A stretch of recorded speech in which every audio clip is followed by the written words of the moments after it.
Hello, hello, hello, hello. Buenas, buenas, buenas, buenas, buenas. Estamos aquí un día más en esto que se llama Final Fantasy XIV, Reborn. Un capítulo más. De los últimos. Ya como la 15ª vez que digo esto, pero bueno. ¿Llegaremos al capítulo 30? ¿Todavía estaremos con la Reborn? Esperemos que no. Cositas que se vienen y cosas que quiero decir. Vamos a terminar Arriba Reborn en los capítulos que sean. Y antes de ir a Heavensward, vamos a hacer el contenido adicional. El contenido adicional es la raid de 24, las 3. La historia esa, porque es una historia. Vamos a hacer las normal raid de Arriba Reborn, que está muy buena porque hace como un pequeño resumen de lo que pasó en la 1.0. Algo bastante interesante. Y vamos a hacer la quest de Hildebrand. De Arriba Reborn también. Vamos a intentar ir haciendo eso en todas las expansiones. Vamos a ir haciendo la historia principal. Terminamos toda la historia principal, toda la post expansión, y antes de saltar a la otra, hacemos el contenido adicional. Porque si bien es un contenido que no está, o sea, no está extremadamente ligado al principal, son parte de la historia. Porque se menciona en la historia principal y además está bueno hacerlo. Así que nada, empezamos este capítulo número 24 de Final Fantasy XIV. Y nada más que decir, vamos a cambiar la escena, vamos a poner esto así. Vamos a sacar la música. Ponemos Pausini, ponemos la música del juego. Voy a cerrar esto. Adiós. Chao, Belo. Cerramos esto también. No sé por qué, hay veces que está fallando. Ayer fue raro, pues hicimos 1 hora 40 de streaming y se crashó todo. Fue raro. Pero bueno, esperemos que hoy no pase. Vamos a intentar tener la mayor cantidad de cosas cerradas para que esto no vuelva a pasar. Todo lo que no haya que tener abierto lo cerramos a la mierda. Y listo. Bien. Hacemos el cambio. Nos vamos a Infinite Flood. Activamos la historia. Y seguimos. Estamos tras los pasos de Iceheart. Vemos los Crystal Brave estaban persiguiendo a unos herejes. Y la última pista nos había dado de que estaban en las inmediaciones del observatorio, este lugar en el que estamos actualmente. Así que vamos allá a averiguarlo. Pues un par de personas sospechosas acá y a mí todo lo que me da es que se viene pelea. A ver.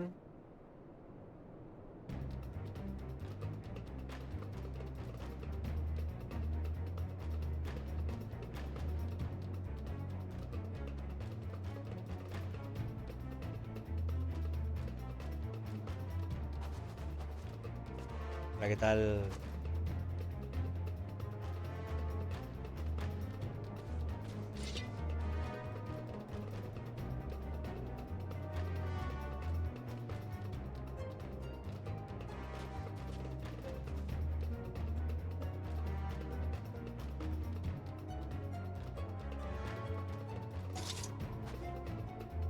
Oh, mirá quién está.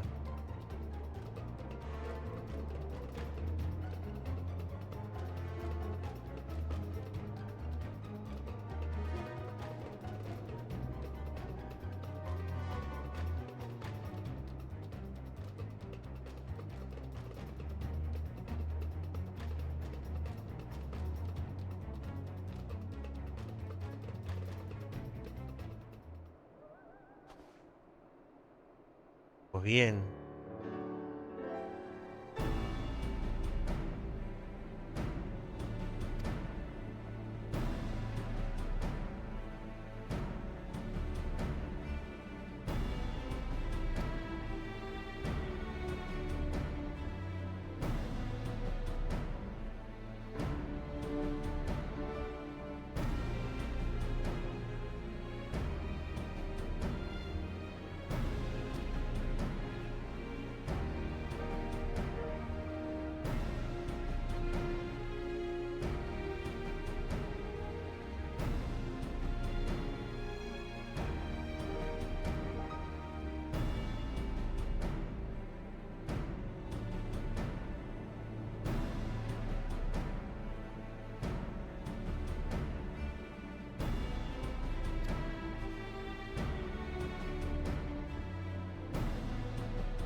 Ok.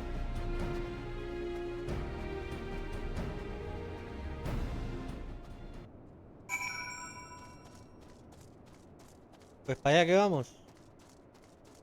Tenemos a dos de los herejes.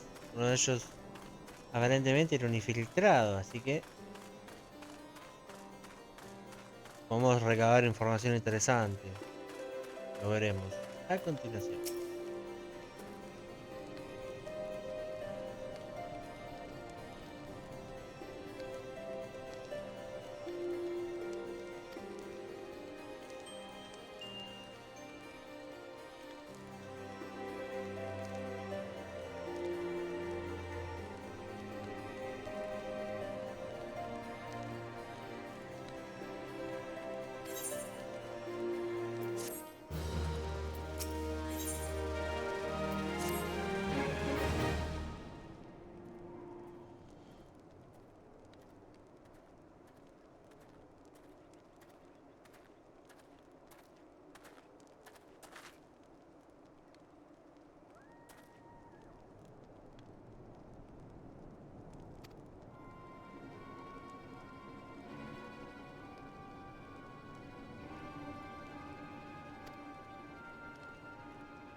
Pues se complica el asunto. Aparentemente el traidor o la traidora está dentro de la cúpula de las Immortal Flames. O sea que es un bicho pesado, básicamente. No es cualquier peón.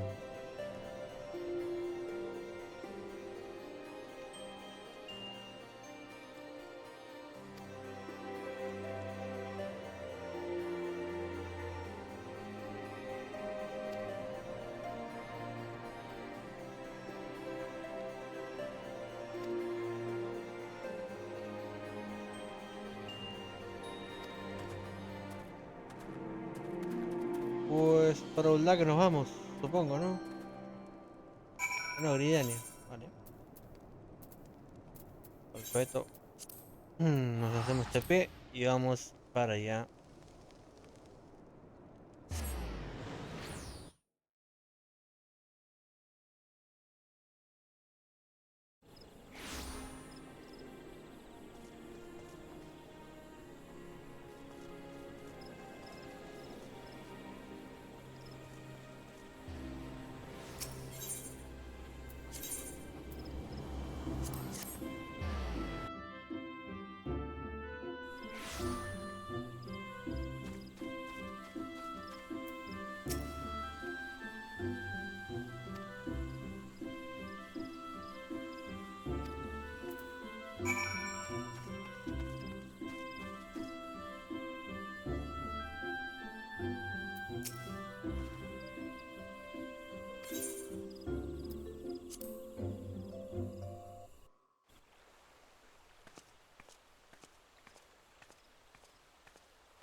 Change has come to the Garlean Empire, and we must discuss the implications.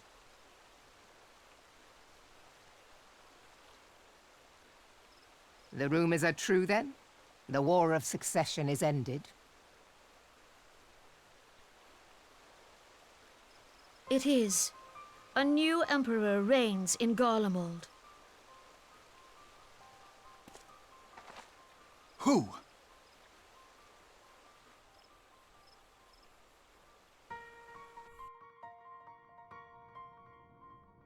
The birth and all too rapid expansion of the Garlean Empire is commonly attributed to the strategic brilliance of Solus Zosgalvis, yet he did not rule alone. Several members of the royal household also distinguished themselves during his reign. Nevertheless, it was the eldest son who stood to inherit the throne, until his most untimely passing.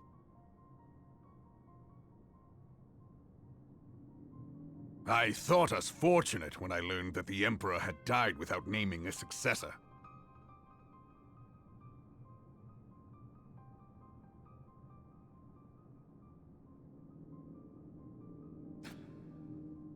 Ah, bueno. Would that the Garlean Empire had died with him.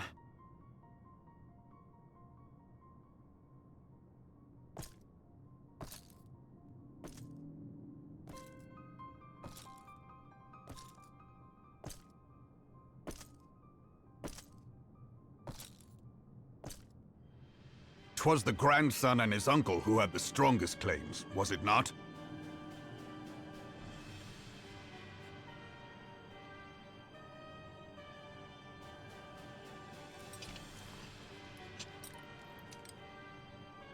Indeed, yet claims count for little without the power to assert them. High Legatus Varus Ye Galvus is a respected military leader. Not so his uncle.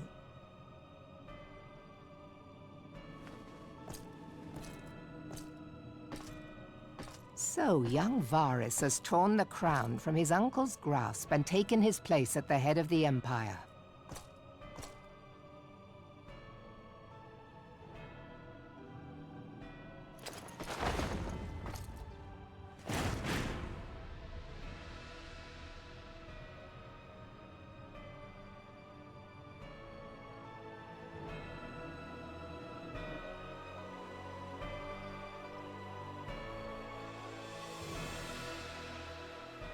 Given the troubled nature of his succession, the new emperor will require time to seal his grip on power.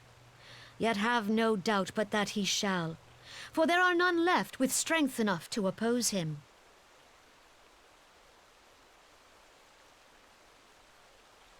Since the success of Operation Archon, the remnants of the 14th Legion and the forces occupying Alamigo have done naught but fortify their positions. But you can be sure they'll be ready to march on us again, if their Emperor gives the word. When, not if. They say this Varus was so set upon Eorzean annexation that he spoke out against the Meteor Project. Plainly, the new emperor's intentions are of great concern to us all.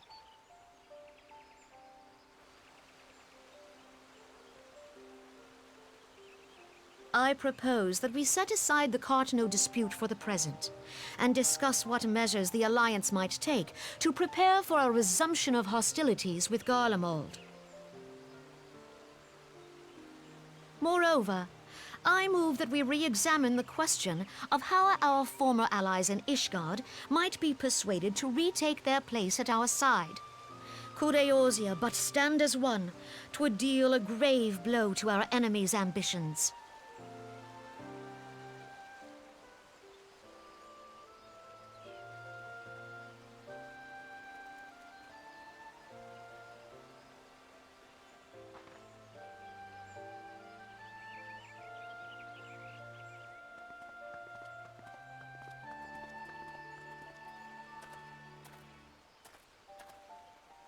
Well, I suppose we should be grateful that they have finally acknowledged the inevitability of Imperial attack. Who knows? They may even do something about it. If only the leaders of Ishgard would follow their example and stop hiding behind their gates, praying for the coming storm to pass them by. But that is a discussion for another time. At present, I am more concerned by the fact that the Alliance's mooted preparations will be made known to the Garleans many moons before their coming. So long as the Ivy eludes our grasp, no secret is safe.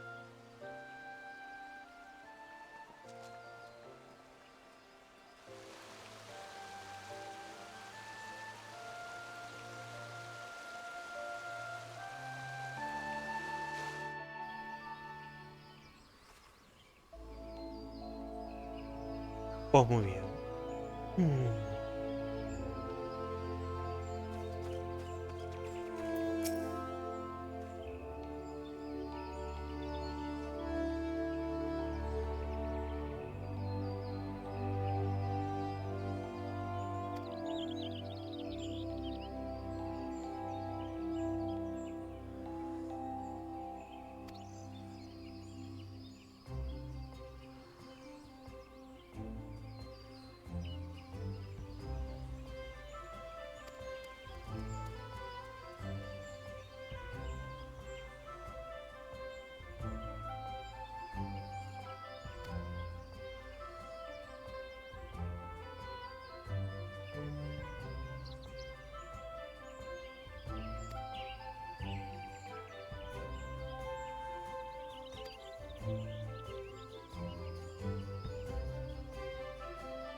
Vale. Ahora tenemos dos objetivos principales. Uno es The Ivy, la traidora.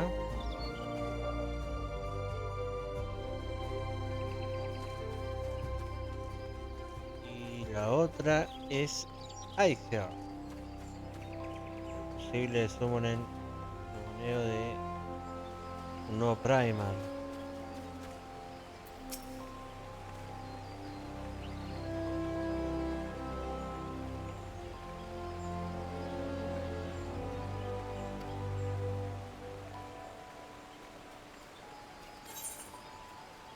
Ok. ¿Ya se sabe quién es entonces la traidora?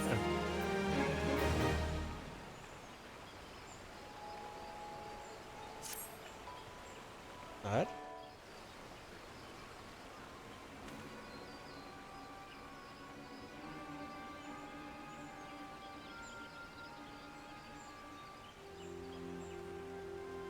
La segunda al mando.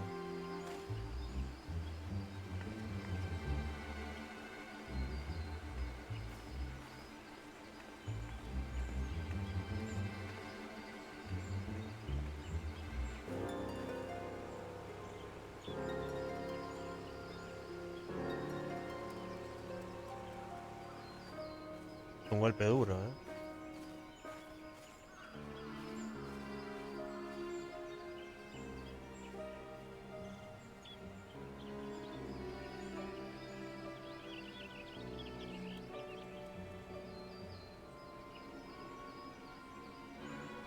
Que tu segundo al mando sea una traidora es un golpe duro, ¿eh?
Vale.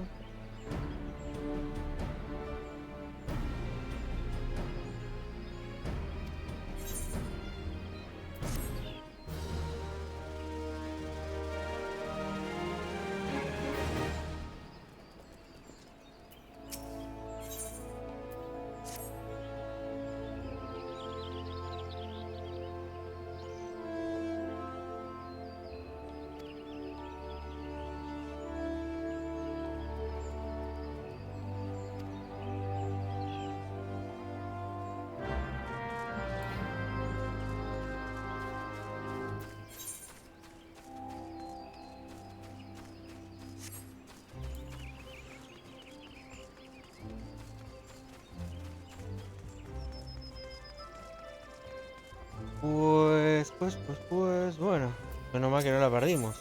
Ahora, ¿cómo hizo para escaparse? Es un misterio. Bastante interesante. Pero bueno, la tenemos por ahora vigilada aparentemente. Tenemos la pista de que se ha ido. Ha dejado Bridania. Así que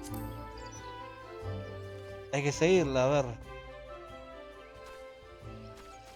con qué nos encontramos. A ver si podemos encontrar algo para culparla básicamente, ¿no? Porque por ahora no tenemos pruebas.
Vale.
Ok.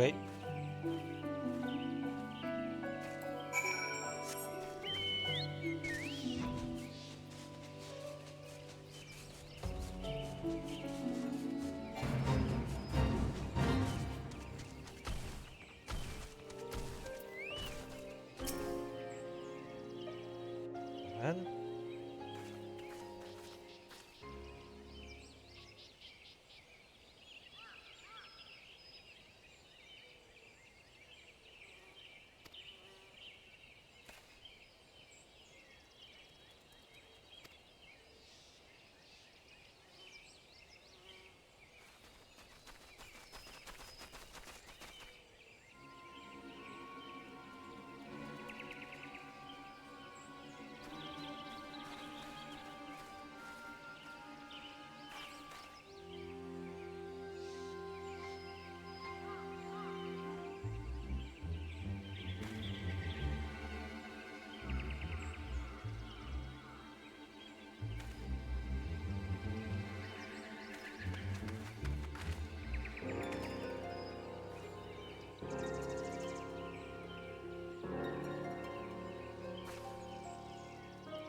jodida regla.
Ajá.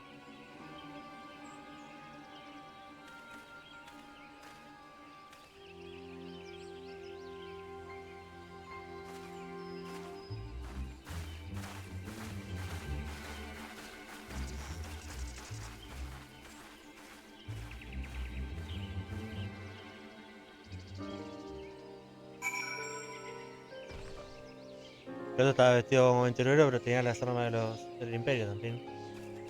Ese boludo, ¿eh?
Ah,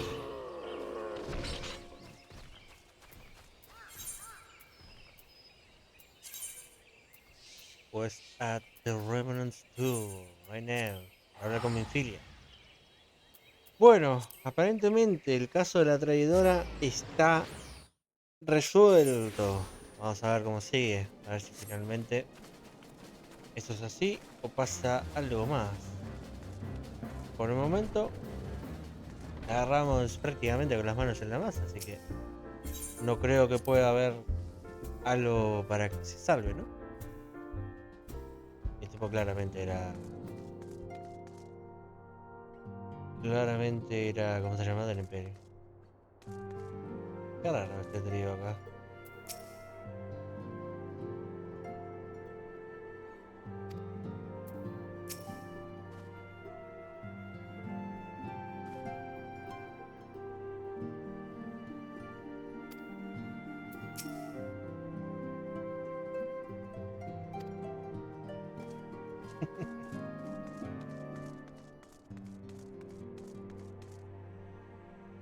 Acá están en un...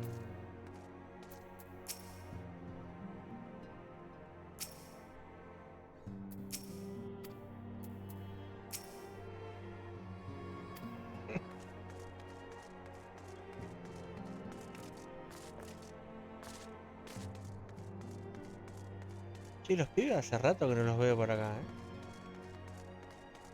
¿Estarán por Revenant? O sea, ¿estarán por el mapa?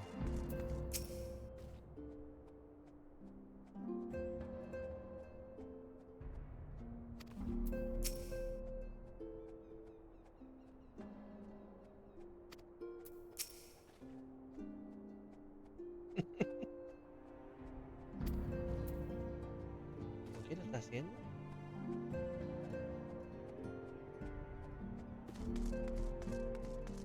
A ver, quiero revisar. Ah, no, pero el tema que afuera va a estar todo... Ah, olvídalo.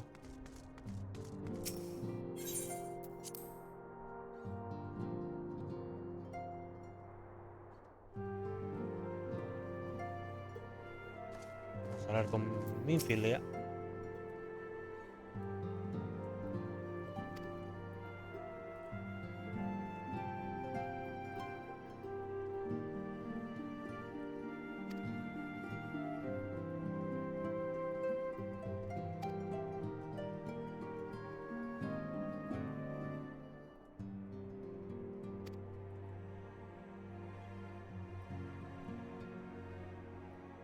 Ok.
Ok.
Pues sí.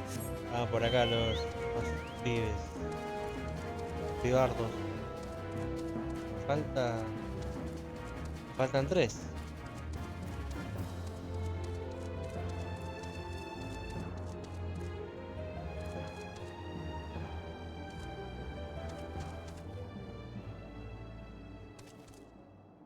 Mira, esto me enfilé ahí.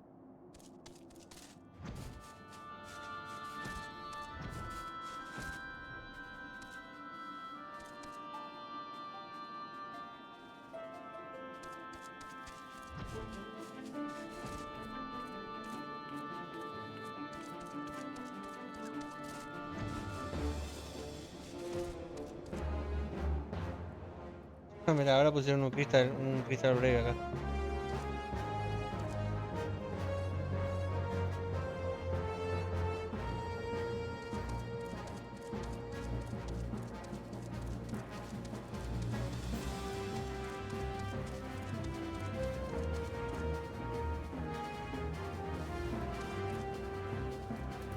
Interesante, vos a esto no le das bola, pero...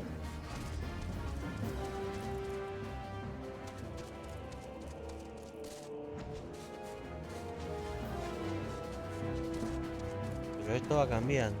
Los otros 3, no sé dónde está, pero acá hay otro. Está el break. Está bueno porque a pesar de ser New Game Plus, o sea, te cambia hay ciertas cosas que no deberían estar, pero bueno, eso tiene que más que ver con otras historias paralelas.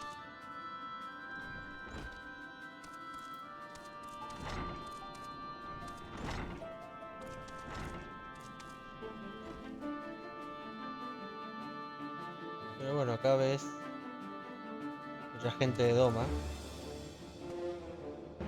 trabajando y ayudando.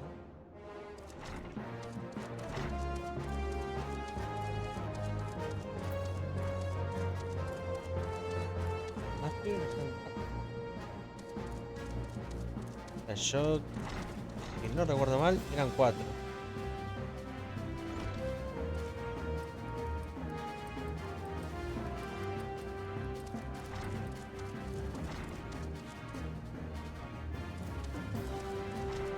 Nadie.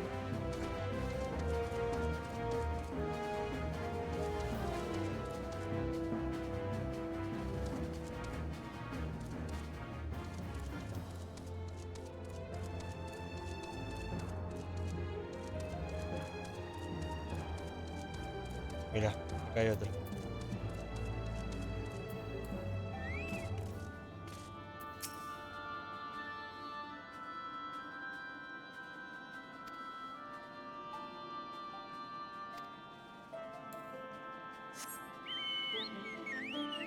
Andás a ver dónde estarán los otros dos.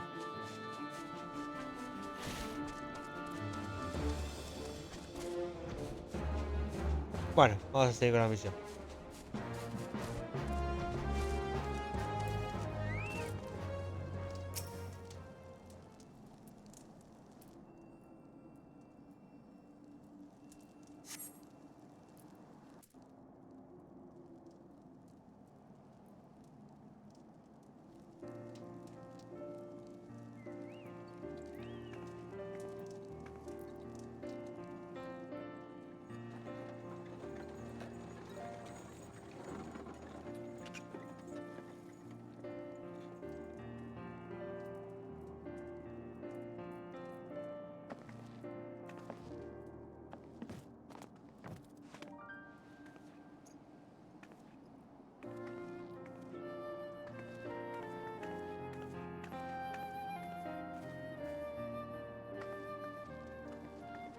Minfilia, am I right?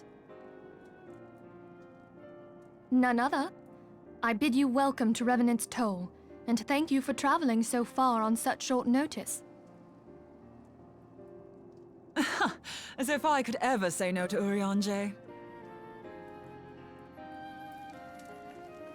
Moonbreeder is an accomplished Sharlayan scholar and an authority on aetherite technologies. Technology. She has played an invaluable role in our search for a means to capture Ascian souls. Charmed, I'm sure.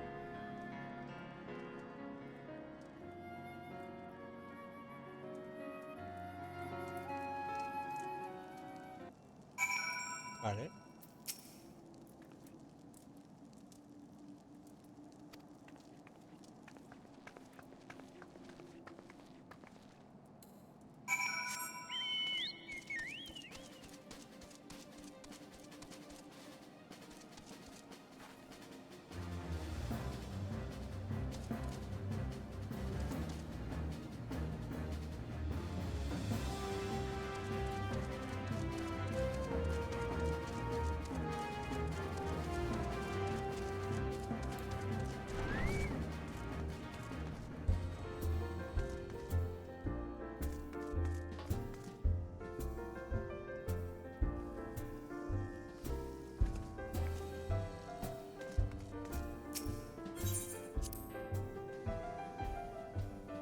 A ver ahora.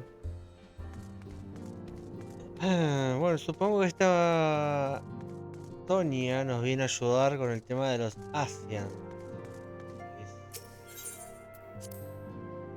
O es para este tema de Iceheart.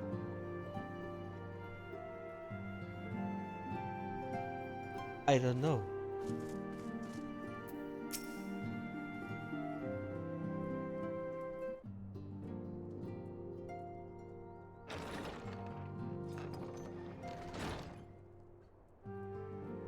Moon!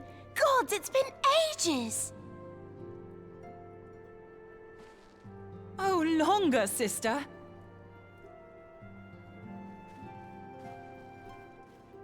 A joyous reunion indeed. Well, of course it is. Moon and I are like twin sisters. Save in appearance and aptitude.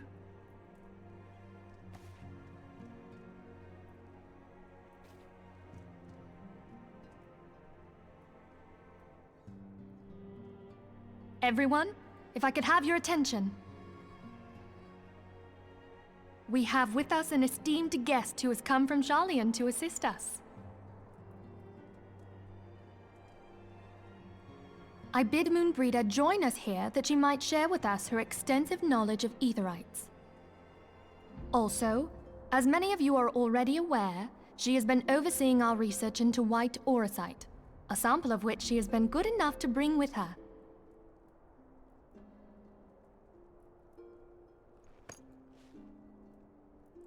Well, I had to come, didn't I? You'd have to be bloody daft to turn your nose up at a chance like this. Where better to conduct my final tests than a land so steeped in ether you can taste it? 'Tis plain the passage of the years hath done little to dampen thy youthful spirits. And nothing at all to reform thy youthful manner.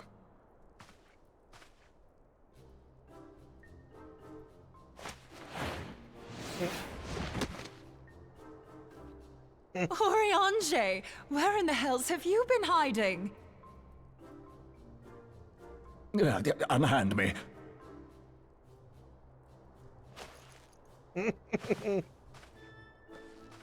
I come all this way, and that's what you have to say to me. I much preferred when you were pleading with me to drop everything and hurry to your side. What was it you said? None save thee can satisfy this need. Go on.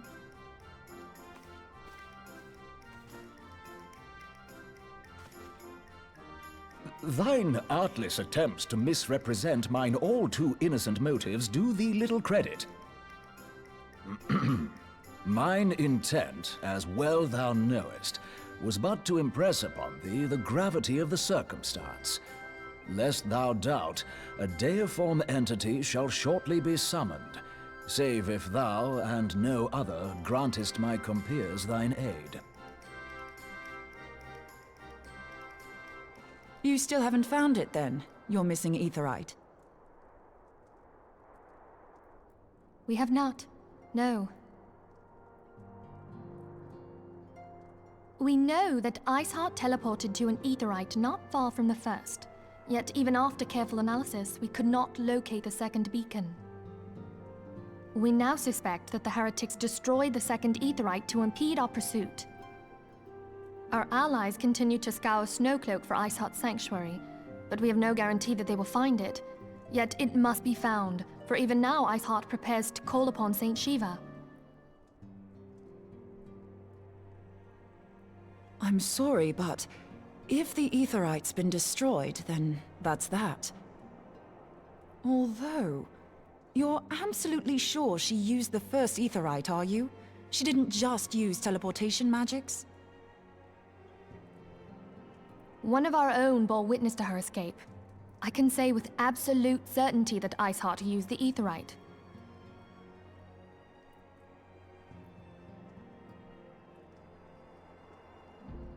In that case, there might be a way, so long as the ethereal current is still flowing. Truly? How? We use the current to recreate the beacon. As you know, Aetherites are a bit like lighthouses. We use them to reconstitute our physical forms when crossing the ethereal sea. Without them, we'd lose all sense of direction and our essence would dissipate. However, we don't rely solely on these beacons. There are currents of ether which flow between them, currents which help guide us to our destination. Now, these currents will gradually dwindle away to nothing if an aetheryte is destroyed. But if even a sluggish flow remains, we could theoretically use it to direct a surge of concentrated ether towards the void left by the beacon, and thereby fill it up again. Like opening the floodgates to fill a dry riverbed. Though, correct me if I'm wrong, but would we not need a veritable reservoir of ether? In concert, we might manage to channel a sufficient volume, yet that is not my chief concern. To direct the flow of so great a volume of ether with the requisite precision would be a nigh impossible task in itself. I barely succeeded in facilitating travel to an unattuned beacon. That which you describe sounds considerably more difficult.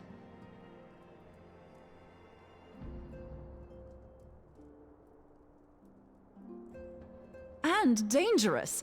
Every person who has attempted to teleport in this fashion has died in the process.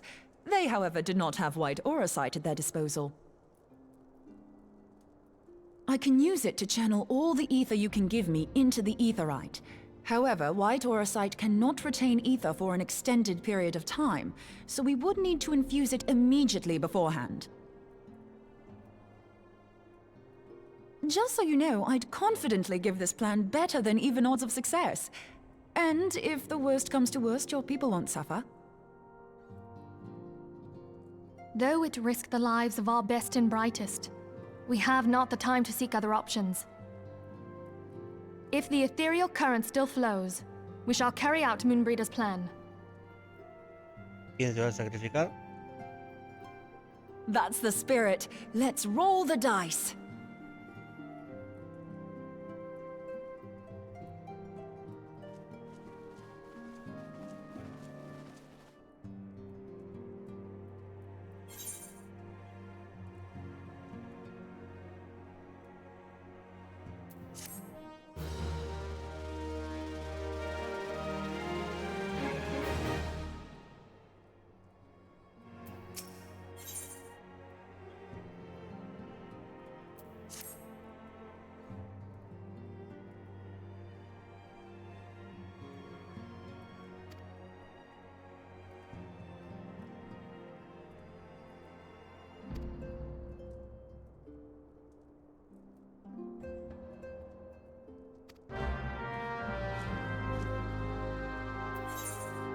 Ah, que voy a hacer yo, ¿no? Ok.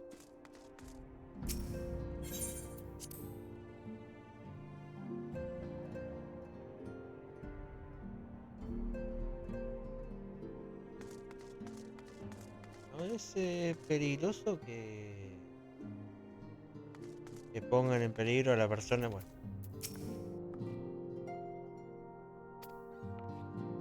Que pongan en peligro a la única persona que puede enfrentarse a los primos y demás.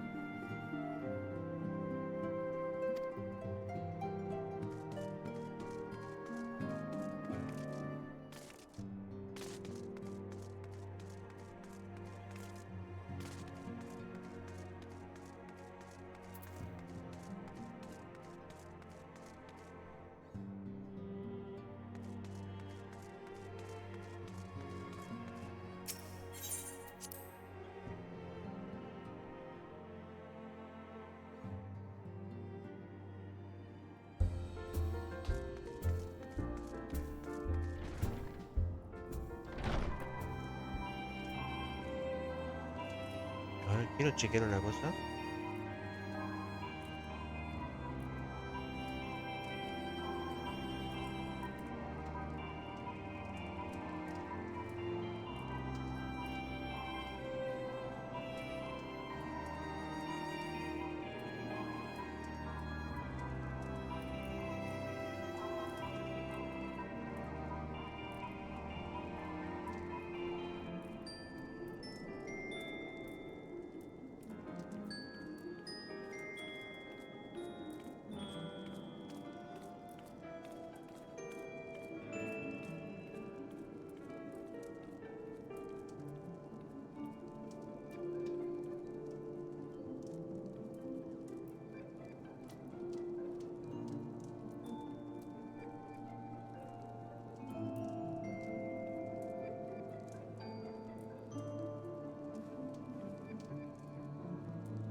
Ok.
A ver si no voy a poder pasar, ¿O sí? Bien.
Bueno, pues nada.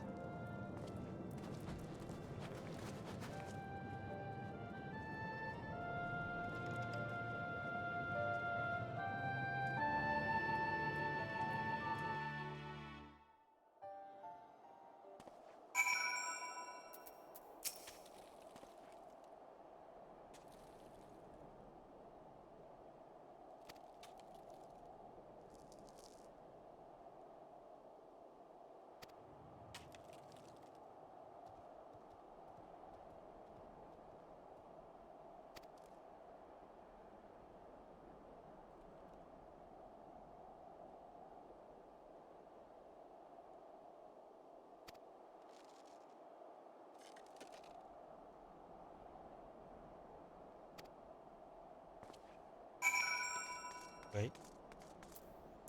Hola, buenas.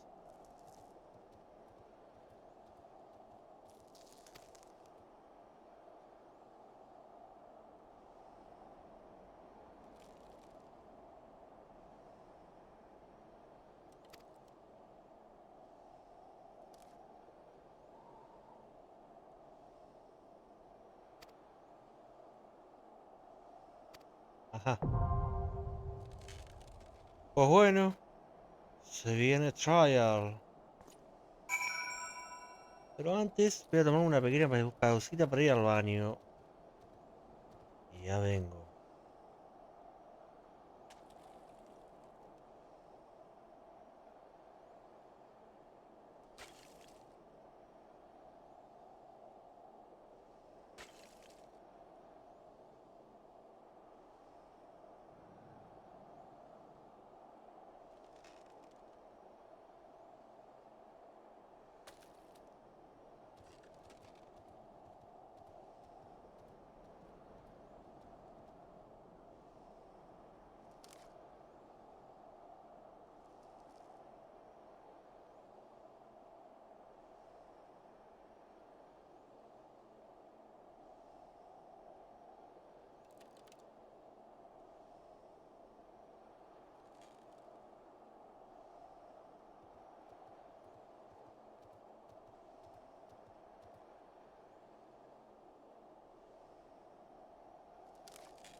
Vale, estamos por aquí.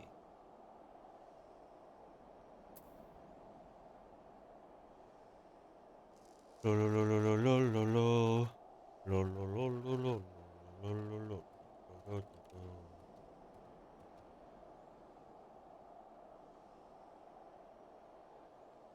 Vale.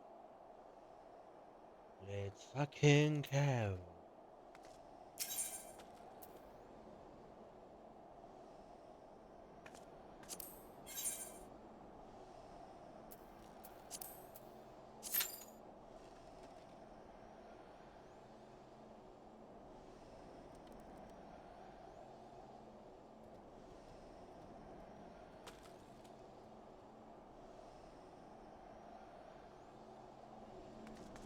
Pues ahora esperar.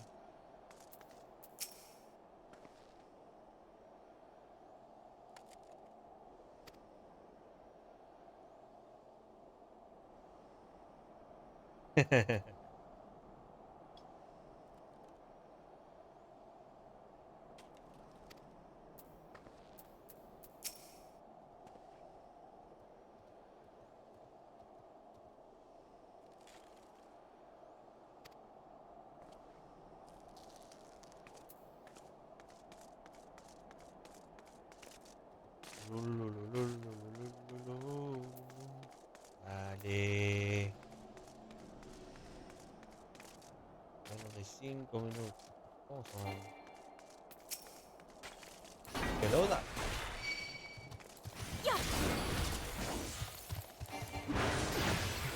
No le hago nada.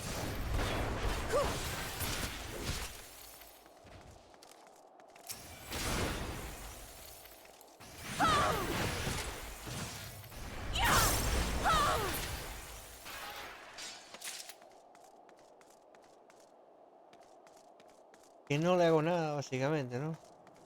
Puta vida. Puta la weá.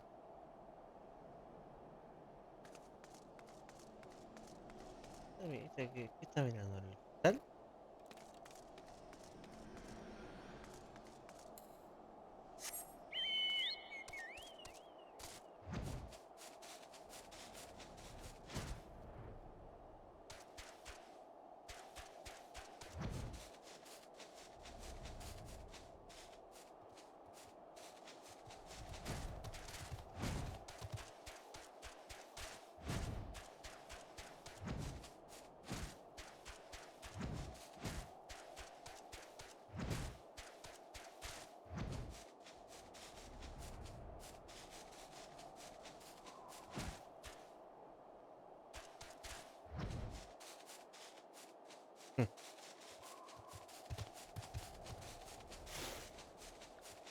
Pam, pararan, tararán.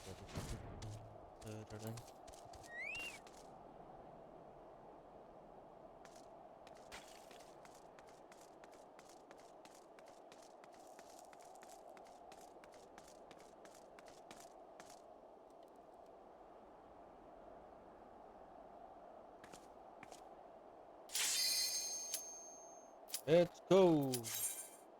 Vamos para allá.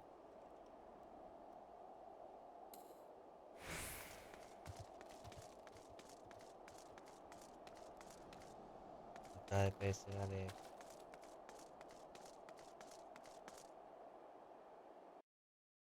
Ahora sí.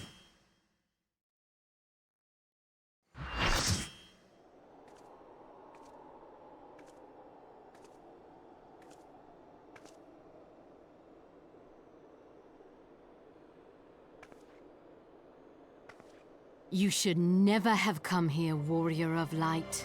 I labor only to forge a lasting peace. A peace you would deny us out of ignorance and blind faith. No matter.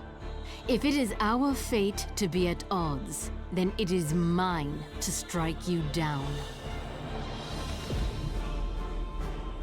We whom gods and men have forsaken shall be the instruments of our own deliverance. Partake of my flesh. Fill this vessel with your light. Walk amongst your brothers and sisters once more. Oh, Saint Shiva, still the hatred within our hearts and bless us with eternal grace.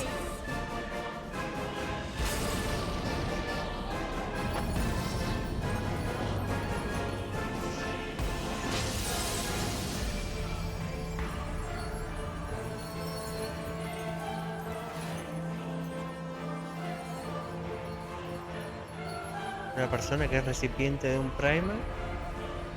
¿What?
Verga.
Qué buena música que tiene este juego, es impresionante.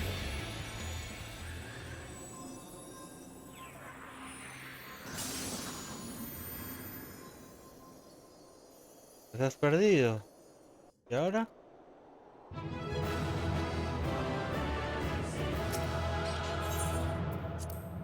Nada.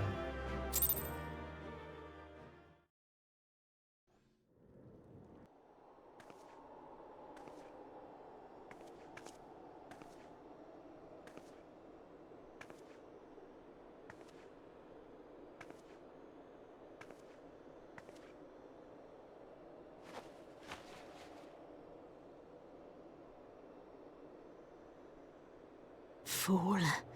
Blind, bloody fool.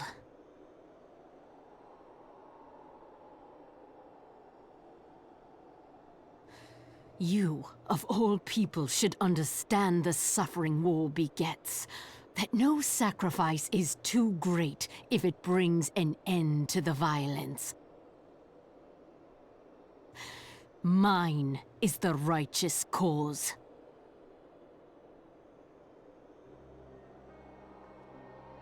You fight in a war you do not understand.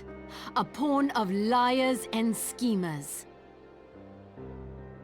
And they are no less ignorant than you, following the creed of their fathers without question, never thinking to ask why. Trapped in a delusion of their own creation, and blind to the truth.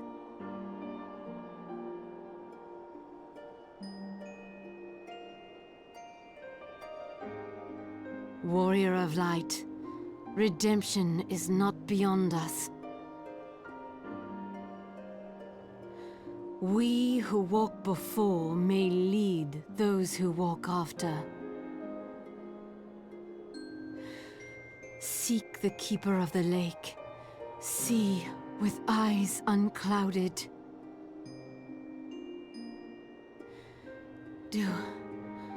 Do not squander Mother's gift.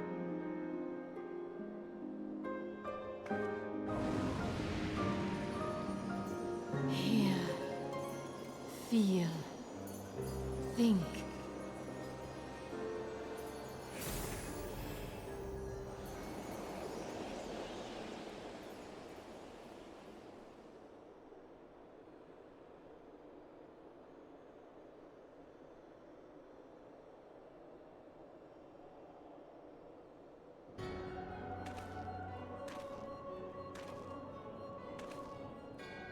Gracias. Otra vez. And so the vessel withdraws, a predictable outcome. Nevertheless, La Habrea will be pleased. How unfortunate.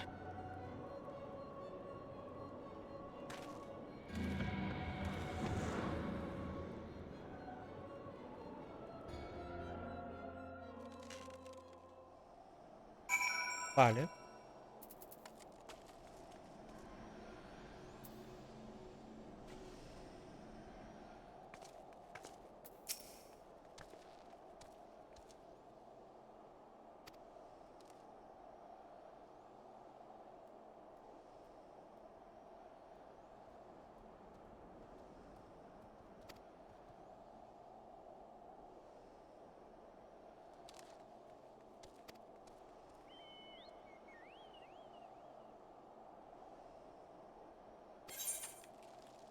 Le voy a pegar una chaza muy embría.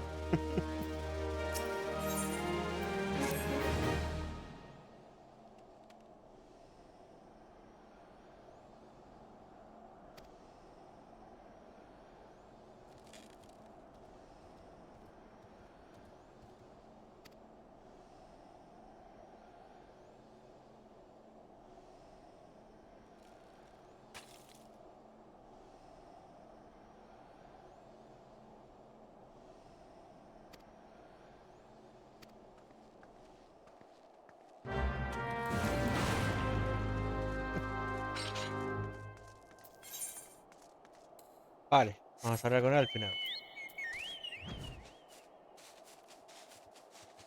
A ver, en principio vencimos a Iceguard pero no sabemos si la vencimos completamente. O sea, eso que hizo fue que murió o simplemente se teletransportó. Lo curioso es que aparentemente tiene algún tipo de conexión con Heidelin. Y eso es algo para investigar. Pero bueno, por el momento truncamos tus planes y esperemos que no moleste, al menos por ahora.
Okay.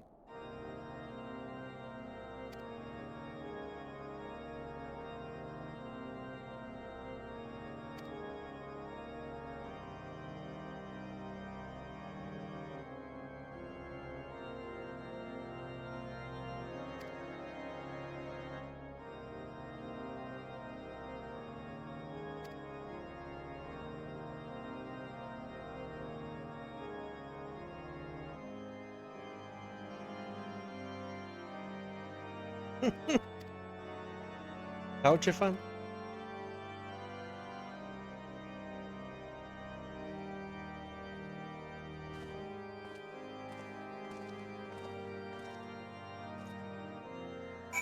Supongo. ¡Ah! Supongo que es él.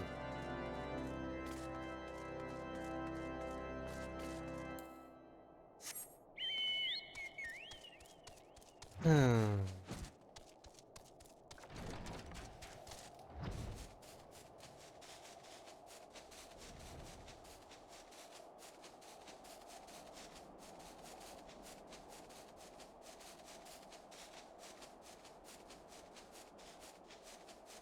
Bueno, se puede decir que los dos principales preocupaciones que tenemos actualmente, que era uno de Ivy, el traidor o la traidora de los Immortal Flames, y Iceguard, están ambos neutralizados. Vuelve a aparecer en Asian después de un tiempo, así que vamos a ver por dónde sigue esto, ¿no?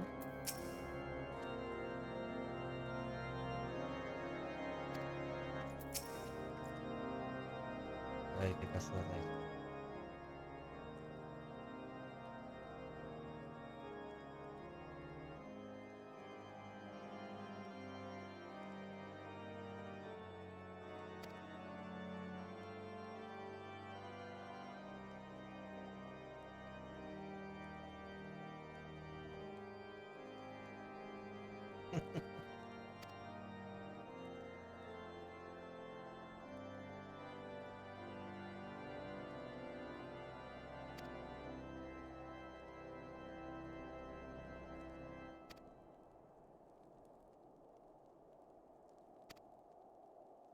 Ok.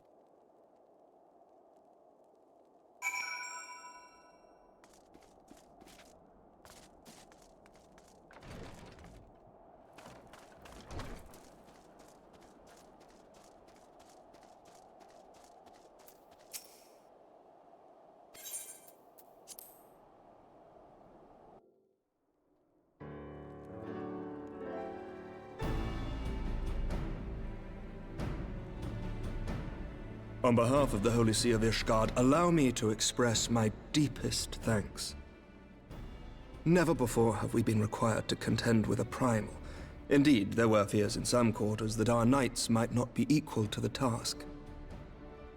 From what we have now learned of these beings, I can say with certainty that we would have lost a great many men had the Scions not intervened.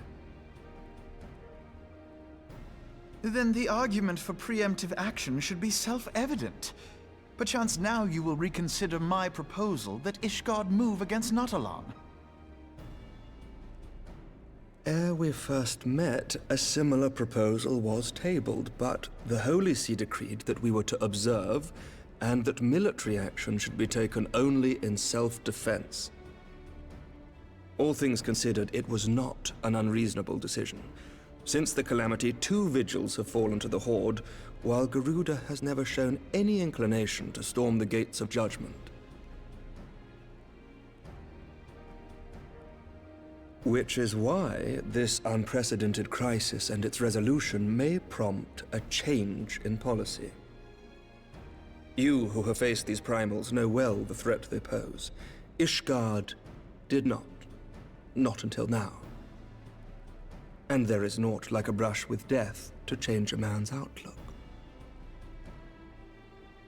At the very least, this should silence any lingering objections to our arrangement with Revenant's Toll. The Holy See may even feel moved to grant us its formal endorsement. So far as it is possible, the Scions shall be compensated for their service. We should be grateful for any aid you can provide. As a gesture of good faith, I shall withdraw my previous request. Your people are doubtless needed elsewhere. That will not be necessary. We too have a vested interest in watching Dravania's movements. I see. Once more, I must thank you. Sir Emmerich, if I may, do you truly believe that Midgardsormr could return?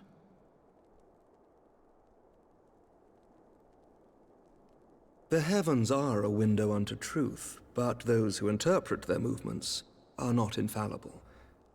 I requested your involvement as a precautionary measure.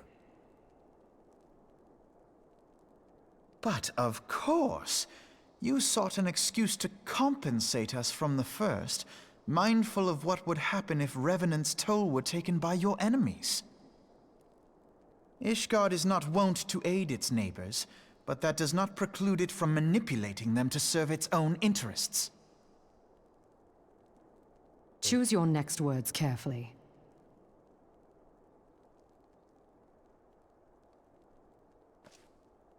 Do you know what sort of man becomes Lord Commander of the Temple Knights? One who comes from good stock. I did not. Yet here I am. Now, why do you suppose that is? Because I swiftly learned to tell the difference between words, deeds, and beliefs. You are correct, Master Leveilleur. Ishgard desires to see Revenant's Toll flourish, as it would present a troublesome obstacle to our enemies from the south. We are so glad to be of use to you. As we are to you. Ours is a mutually beneficial arrangement, lest we forget, one born of necessity. The dragons grow more restless by the day, and the heretics harry us nigh without cease.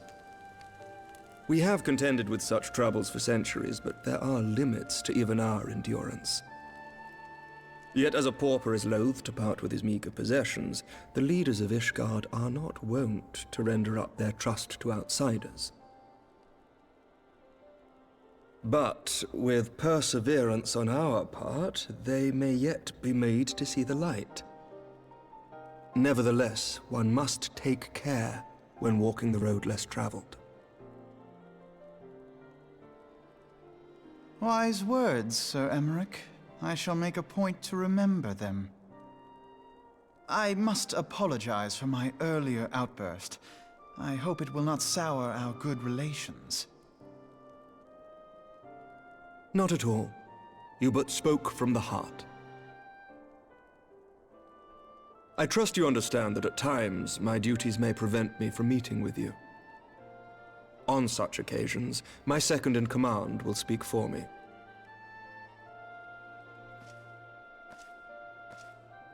Lucia, at your service. Pray excuse our reticence. We are but wary of speaking too freely, lest our sentiments be made known to our enemies.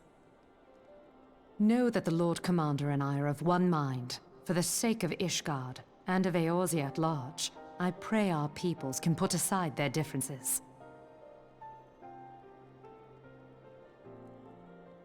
Those who dwell in the past risk losing sight of their future.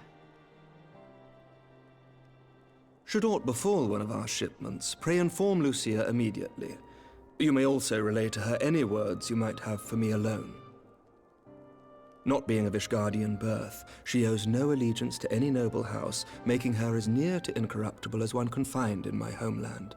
Suffice it to say, I trust her completely, and so may you. Perfecto. Which reminds me, Lord Orchefort, if you would be so kind? Certainly.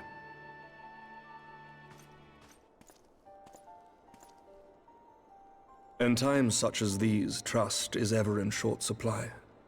Mayhap this will go some way to rectify the problem. The results of our investigation into the heretics' recent attacks, as well as our interrogation of the merchant you detained. Sir Emmerich, I cannot thank you enough. Think nothing of it. Ishgard may be many things, but it is no friend to Garlemald. Did I not tell you to have faith, my friend?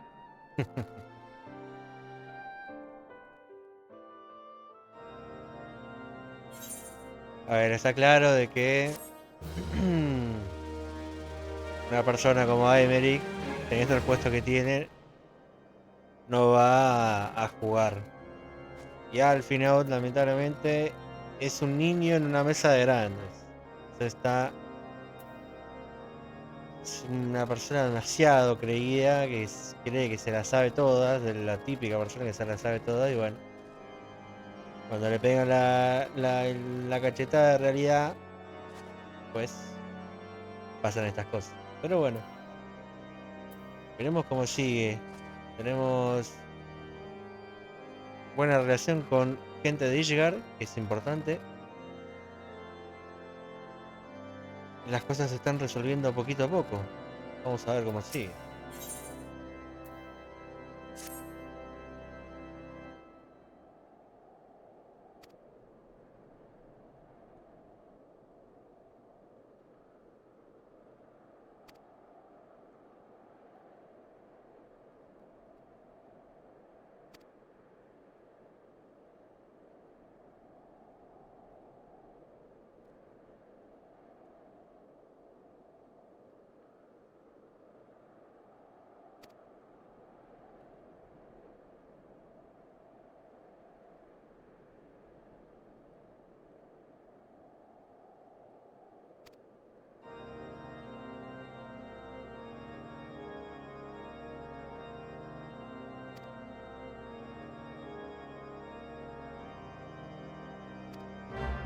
Vale.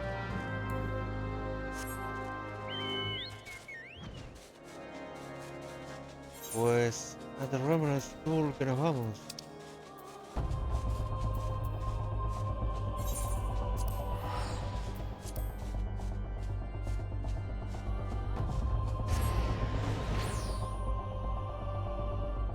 Let's go.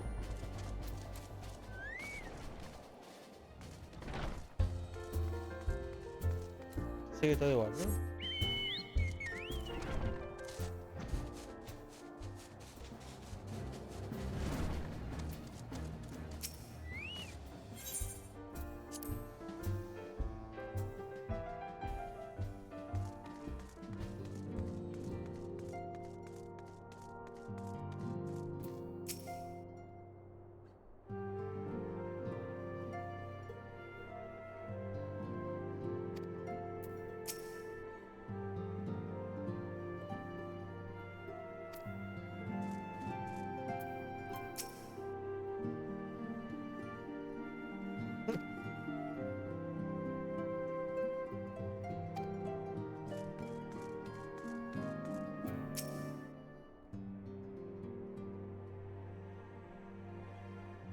Ah, que me dejé sin comer. Vale.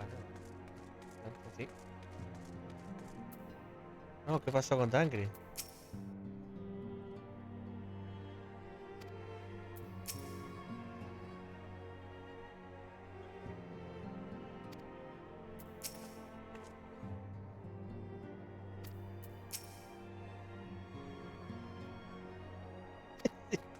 Hasta estando muerto, borracho, sigue.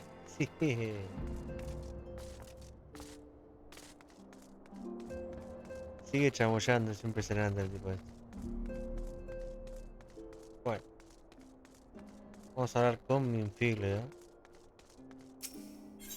I return to the...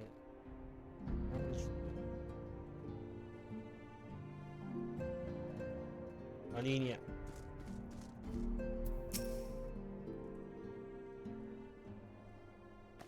Words cannot well express how glad I am to see you return to us hale and whole. Needless to say, I am most eager to hear your account of that which occurred in Curthis, assuming you're ready to speak of it.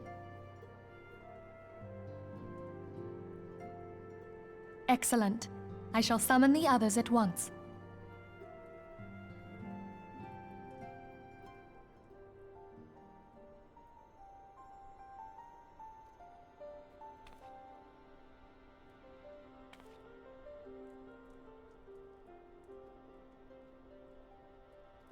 Iceheart used her own body as a vessel for a primal soul? Master Louisoir's writings make no mention of such a possibility. Can we be certain this entity was a primal? As certain as we can be that good King Mogglemog XII was a primal, I should think. Both were ostensibly summoned. Let's not quibble over definitions. Of more concern is the implication that Iceheart retained her will, even after she was possessed. We are talking about a mortal, wielding the power of a primal. It can't possibly be that easy, can it? There must be some sort of sacrifice required. Or maybe she's just special? What qualities this woman possesseth, I know not. But full sure am I that she was groomed for this role. Few are privy to the secrets of summoning, and but a single party standeth to profit from their dissemination. Well, I wouldn't presume to comment on how the lass came to know about summoning, but I will say that what she summoned was a primal. The readings were the same, or near as damn it. Strange as it all sounds, it's really no different from what you've faced before. Then mayhap it is time that we re-examined our previous encounters. Pack your things, Ida. We're going back to Gridania. Yes, sir.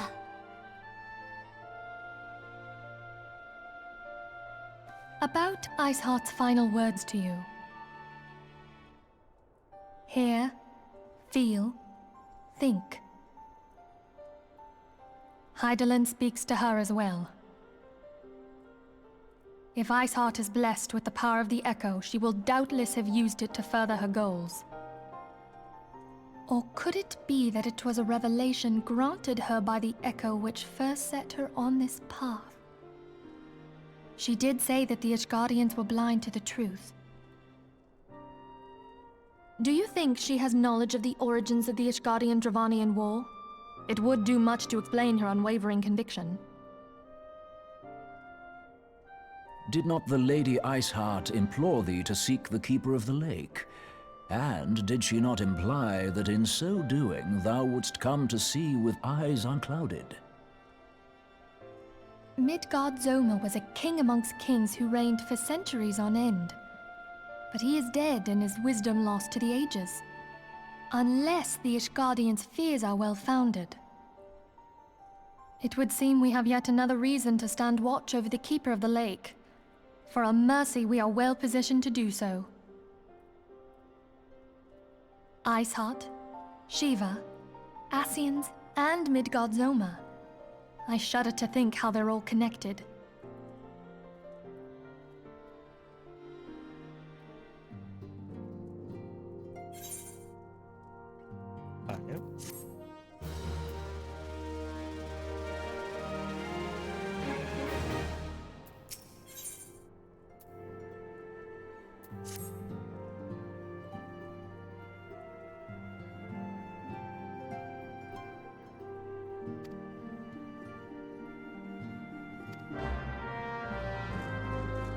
Chau.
Pues bueno, aparentemente el capítulo de la traidora no ha terminado, se ha complicado nuevamente. No sé tan a ver. Ok. Solo se te pega.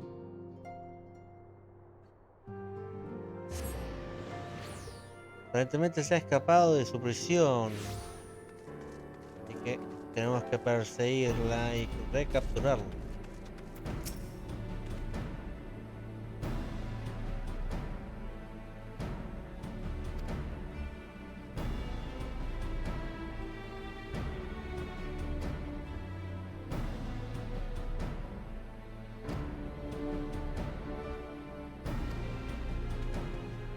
Pues nos vamos.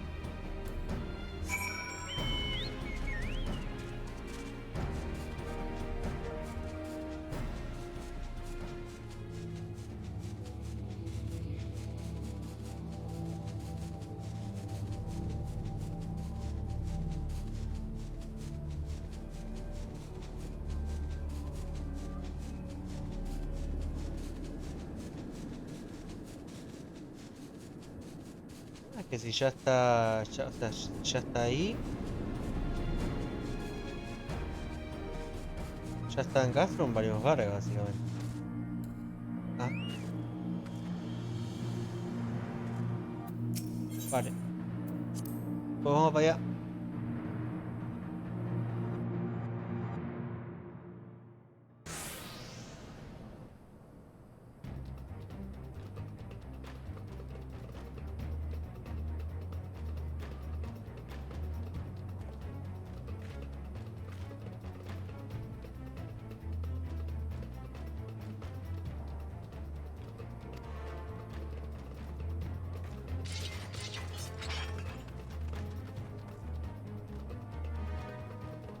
Let's go, go, go.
Vaya.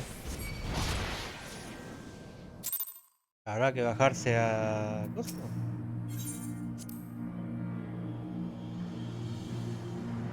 Paraguacho.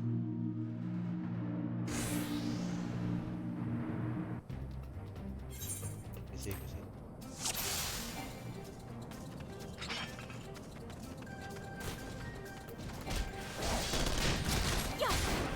Mira el killer.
No hay manera de sacarle el agro.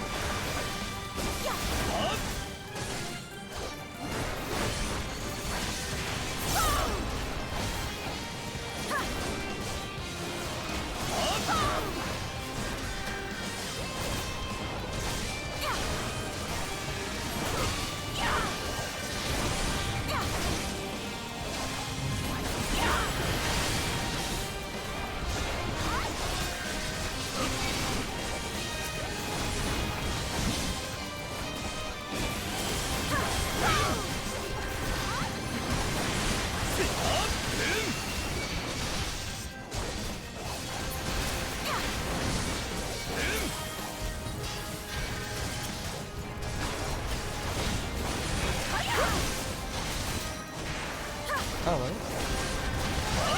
Simplemente no puede morir.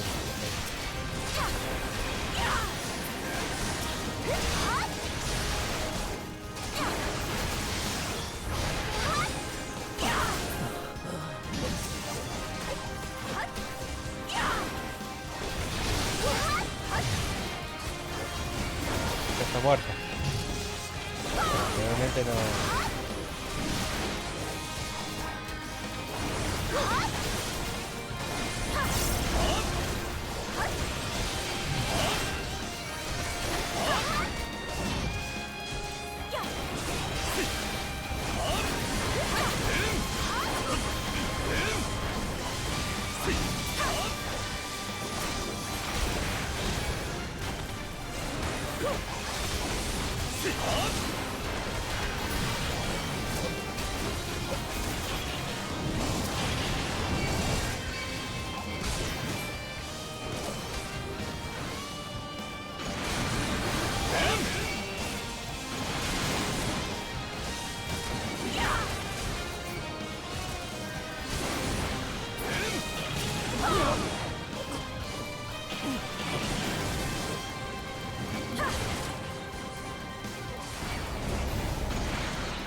Es imposible, che. A la mina no se la puede matar.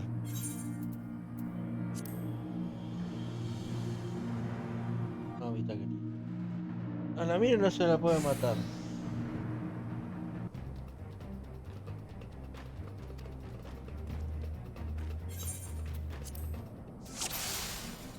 Entonces me centro en los otros, listo.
Tomar por culo.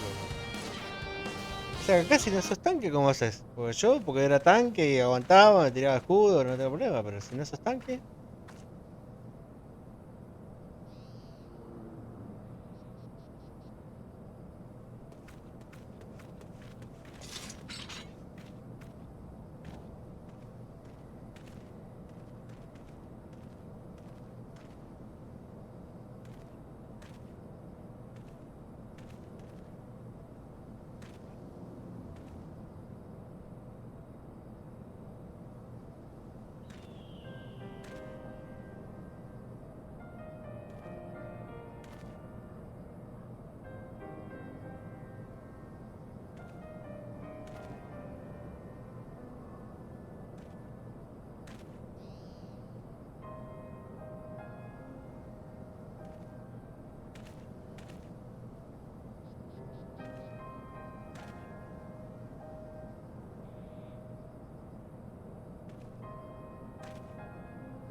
I've heard.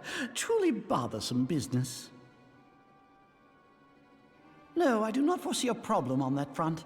The main concern is Reborn. There is no telling what the brute might do. Have the Blades watch him in the flames day and night. You may leave the Sultana to me. I shall personally attend her grace.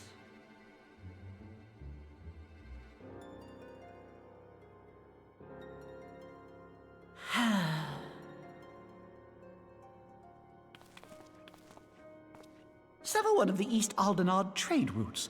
That ought to keep Lolorito occupied for a while.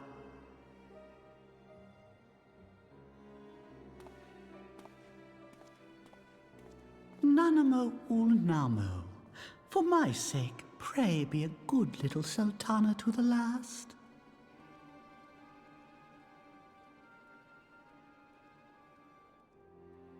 ¿Qué pretende hacer?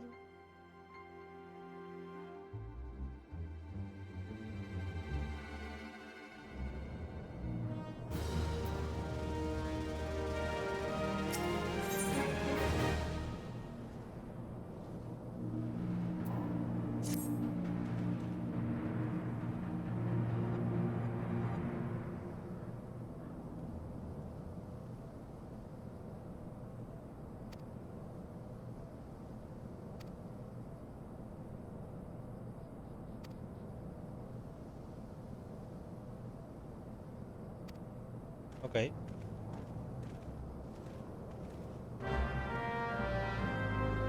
Pues vamos a avisar, vamos a informar a Minfilia y vamos a dejar el capítulo por aquí, que yo creo que ha sido bastante redondo.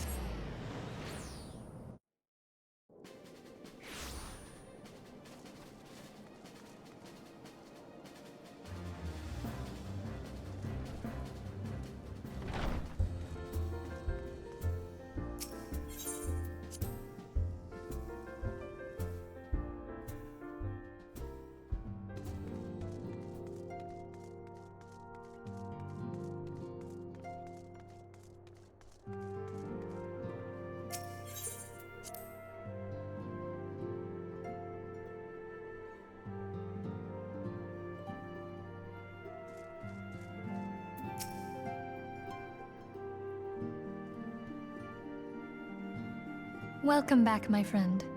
I have already received word from Alphino. To think that Flame Marshal Huayu was the Garlean agent. I know not what to say. Together with Reborn, Aline lent us much-needed aid at the time of our Order's founding. She was particularly passionate about the need to tackle the primal threat. When we discussed the subject, her eyes fairly shone with determination. Whatever else she may have been, I choose to believe that it was her true self with whom I spoke then. But now is not the time to dwell on such matters. I have an important announcement to make regarding our effort to defeat the Ascians.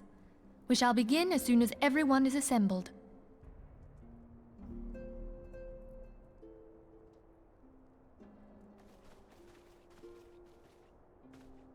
My thanks for coming, friends.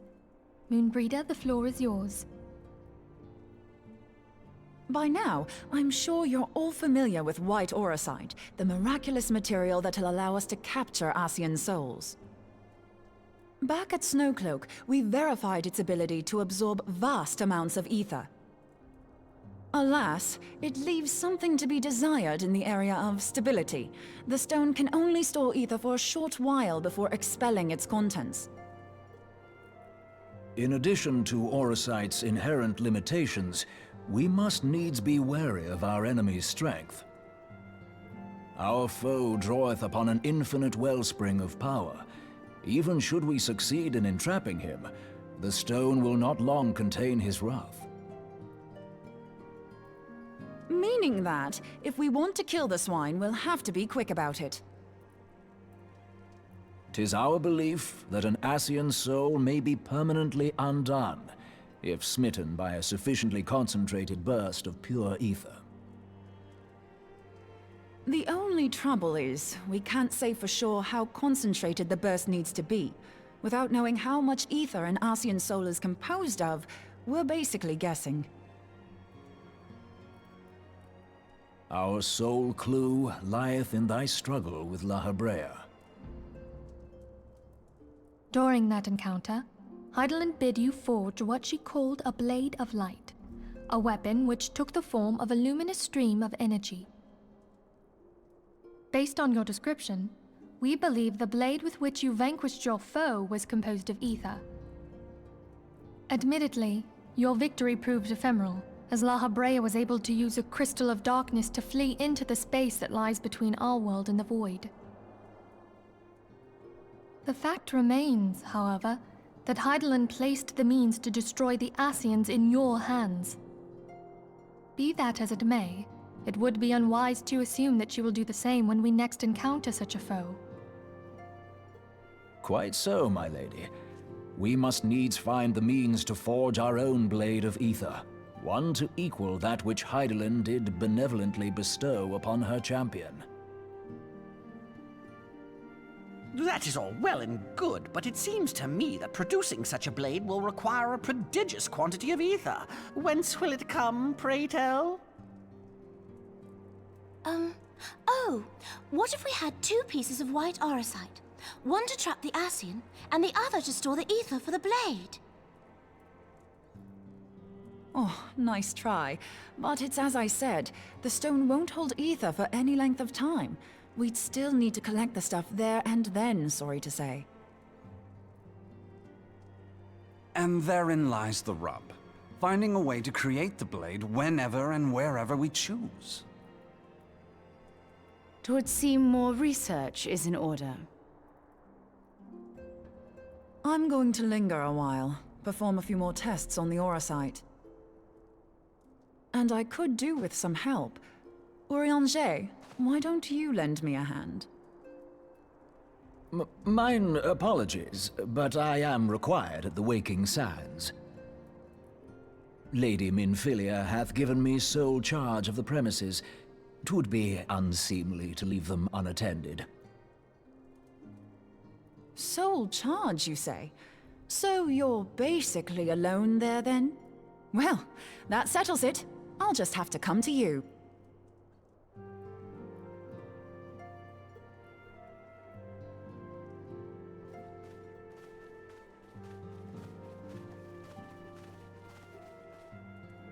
While you were afield, word arrived from the Sharlayan motherland.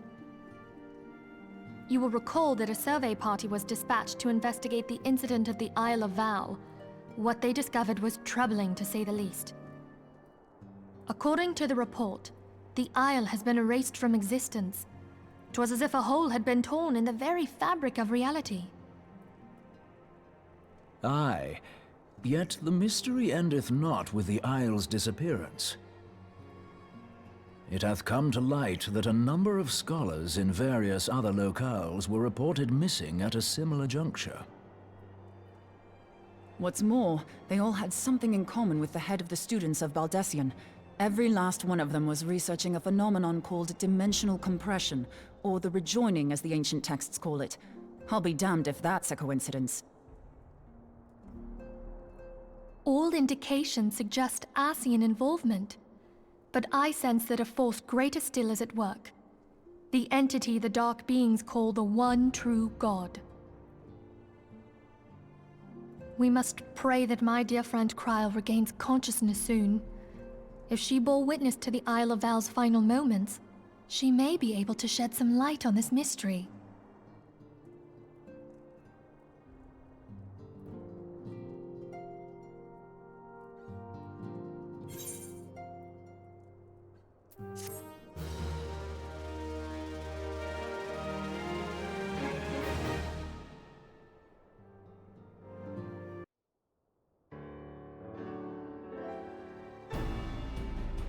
Bueno.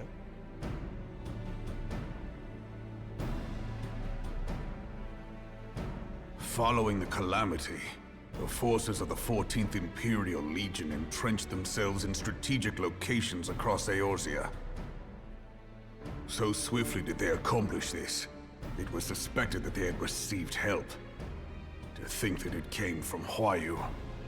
My right hand. There is more. We have reason to believe that Huayu didn't deal exclusively with the 14th. She also answered to a higher authority in Garlemald. But this higher authority could not have been the Emperor. By consenting to the Media Project, Solus Zos Galvus showed himself to be more concerned about preventing the spread of primal influence than claiming Eorzea for the Empire. He would happily have seen the lot reduced to ash. We believe a number of high-ranking figures within the royal household were against the decision, but that they knew better than to oppose the Emperor openly. Of course, this didn't prevent them from making clandestine provisions, in which Huayu played a part. Alas, these provisions did not prevent Dalamud from falling, and the ensuing chaos changed the face of the realm forever. Yet Eorzea survived. To all intents and purposes, the Meteor Project had failed, and the Empire was left to rue its lack of a decisive means to eliminate the primals. Until, that is, it stumbled upon the Ultima weapon. Even before the accursed thing was dug up, it seemed to me the 14th had the might to overwhelm our weakened armies. Yet they chose to hide behind their walls. Why? The Black Wolf was wary of making the denizens of Eorzea desperate, lest more primals emerge to bleed the land. The discovery of the Ultima weapon, however, emboldened him to resume his war of conquest in earnest. But there was one in Garlemald who believed that Van Belsar's actions were premature. One who stood higher in the Imperial Army's chain of command. He ordered the Legatus to halt his advance, only to find that the Black Wolf had slipped its leash, and that the 14th now acted alone.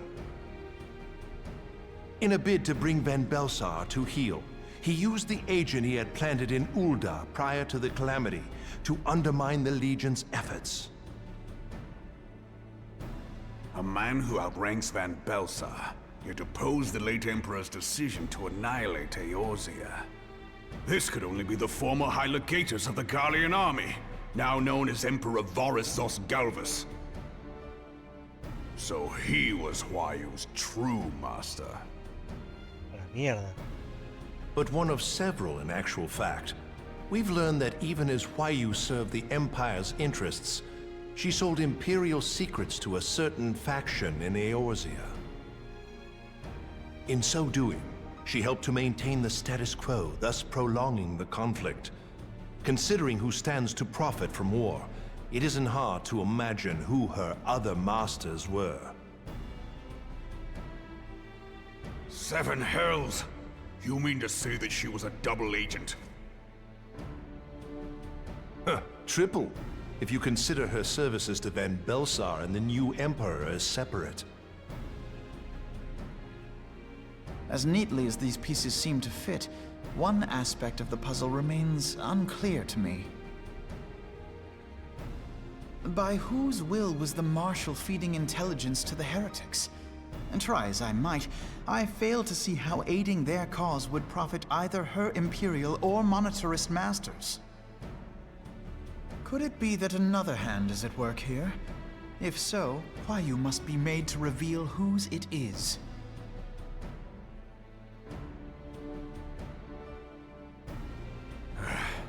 Not only have I lost a trusted friend, now I must interrogate her as a stranger. Not a pleasant task, I grant you, but a necessary one. Unless we weed out the ivy, root, stalk, and stem, it will simply grow back. I know that full well. Those closest to Huayu have already been detained, and I will question them alongside her. General, pray keep in mind that there may be unwitting abettors among them. All will be treated fairly. On that you have my word. Those who are innocent have no cause to fear. You have ever been a friend of truth, General. I hope the unpleasant task of weeding out falsehood will not detain you too long. Though it be for the sake of Eorzea, doubting one's comrades is poison to the soul. And with that, I take my leave.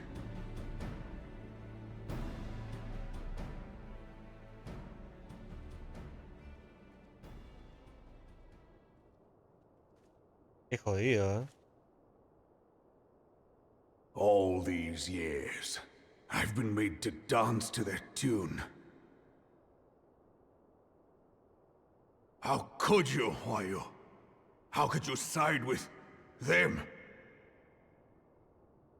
Those cankers who take from this land and give naught in return, who use their power to disempower and grow fat while the people starve.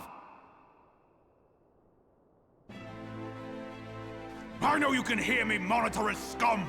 Your crimes will not go unpunished! One day I will purge this land of your sickness! Before the eyes of the 12, I swear it!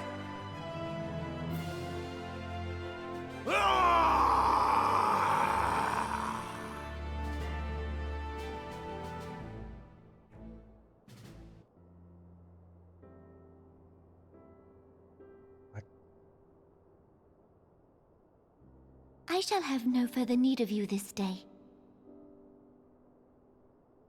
Your Grace.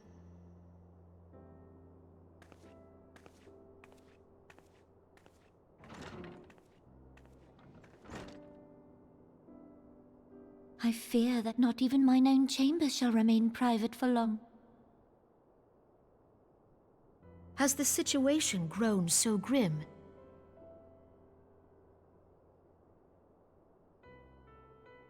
Ever since he proposed the Cartano Reclamation Bill, Teleji Adeleji has risen to greater prominence upon the backs of impoverished refugees. The monetarists were ever united in their pursuit of profit, but the man's actions have torn a rift in their ranks. They snap at each other as rabid dogs. Yet now is not the time to be bickering among ourselves. If this bickering is a threat to law and order, might you not have grounds to dissolve the Syndicate? Would that the solution were so simple, Admiral. Alas, my moving to dissolve the Syndicate is certain to spark outrage among the influential merchant class, whom the Cabal represents. This would serve to exacerbate the current unrest, and peace would slip still further away.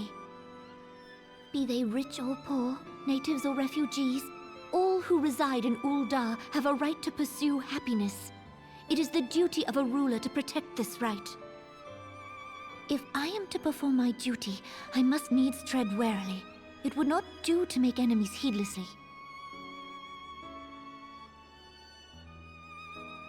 Were Lord Lolorito here, he would doubtless say that I have my head in the clouds. A ruler is required to take a wide view. Try as we might to cater to all needs, some will inevitably be overlooked. As such, there shall ever be citizens who feel aggrieved. It cannot be helped. But as you have informed us, the monetarists take no view but their own. They hunger for power while the masses starve. In the absence of a common cause, it seems beyond any one individual to make Ul'dah whole. And the presence of a Garlean agent within the immortal flames only makes matters worse. Even accounting for Ul'dah's historic reliance upon mercenaries, such a grievous breach of security is unprecedented. I fear this business will provide the monetarists with a rod to beat Rauban.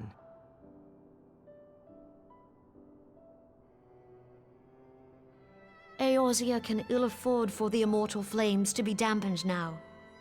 Ere long, the Garleans will turn their ravenous gaze toward our lands once more. If we are to resist their might, our nations must stand together. Yet for this to happen, our nations must be whole. Cannot be done to improve the situation in Ul'dah.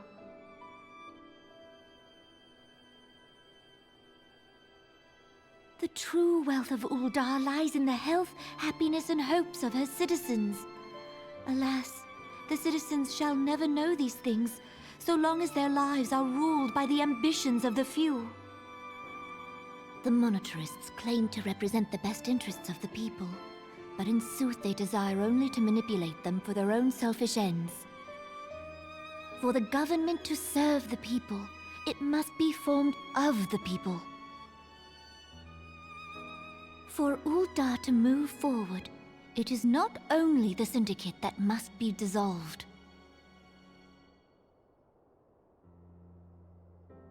Nay, you jest.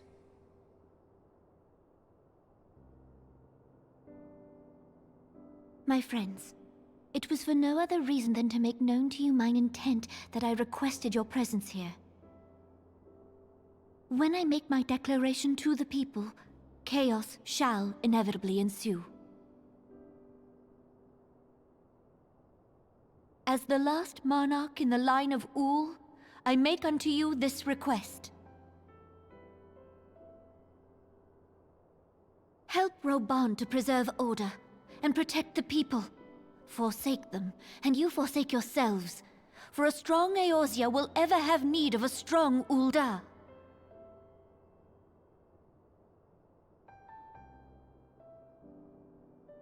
Your Grace, are you certain of this? There is no other way. When the time is ripe, the nation shall become a true republic. Both royalists and monetarists shall cease to be. Ul'dah will no longer belong to kings or queens or merchant princes, but to her people.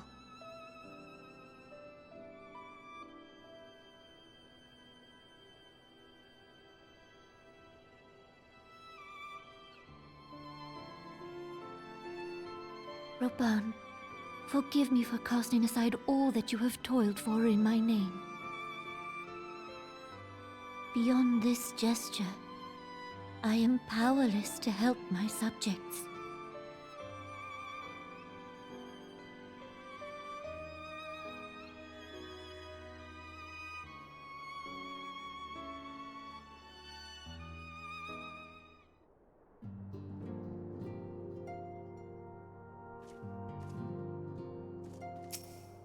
Bueno, después de muchísimo texto, dejamos este capítulo hasta acá y nos vemos mañana con más. Adiós.